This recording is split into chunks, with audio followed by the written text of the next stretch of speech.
Salut à toi, c'est Sab. Tu sais ce que ça veut dire, nouveau flashback. C'est la fin de l'année en plus, donc on va parler fête, on va parler cérémonie, on va parler awards dans le rap.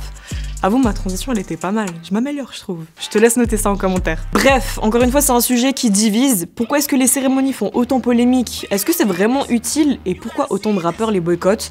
On ouvre le dossier tout de suite, c'est parti. I remember syrup sandwiches and crime allowances.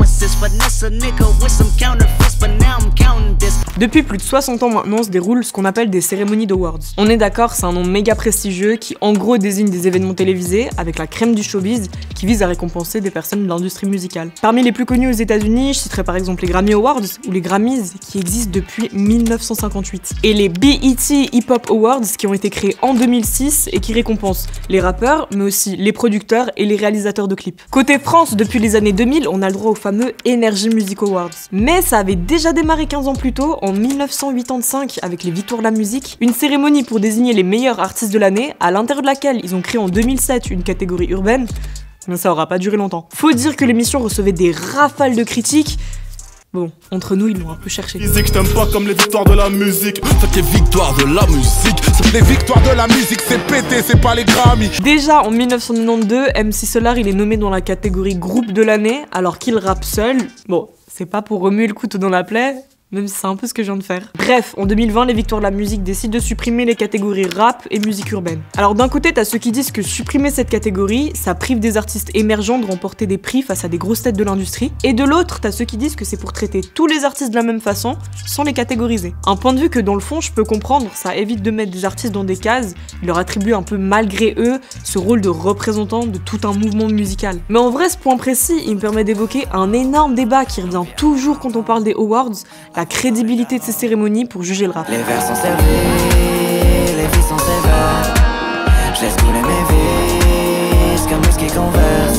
Dans le milieu du rap, il y a une critique qui met presque tout le monde d'accord. Les awards télé renvoient souvent une vision biaisée, voire carrément fausse des artistes influents du game. Si tu veux, c'est souvent les mêmes profils qu'on va mettre dans une même catégorie dite urbaine, de Big Flo et Oli à Gims, Black M, jusqu'à Aya Nakamura ou encore Angèle. Alors ces artistes font énormément de ventes, énormément de streams, mais c'est pas forcément les artistes les plus représentatifs d'un univers rap. D'ailleurs, en 2020, Tyler avait descendu les Grammys pour leur intituler musique urbaine, qui donnait un peu l'impression que c'était un fourre-tout, une immense paella indigeste pour citer Kerry James. Mais en plus, t'as toute une partie de l'industrie qu'on cache et qui pourrait taper les plus gros scores. En 2017, c'est Damso qui est pas nommé dans les Victoires de la musique pour son album Ipséité, alors que son projet a littéralement retourné le game francophone. Oh là là.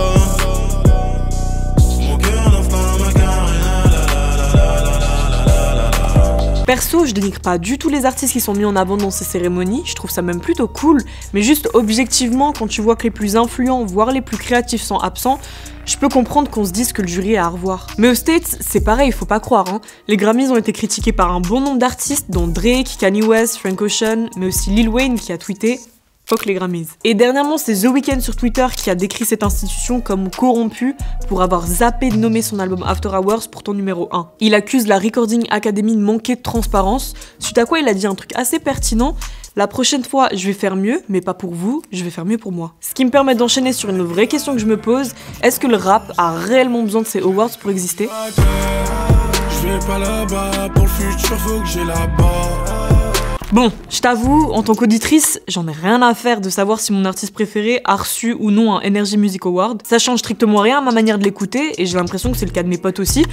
Je sais pas toi, c'est quoi ton avis? Dis-le moi en commentaire. Maintenant, niveau showbiz, recevoir un Grammy, ça instaure forcément une crédibilité supplémentaire.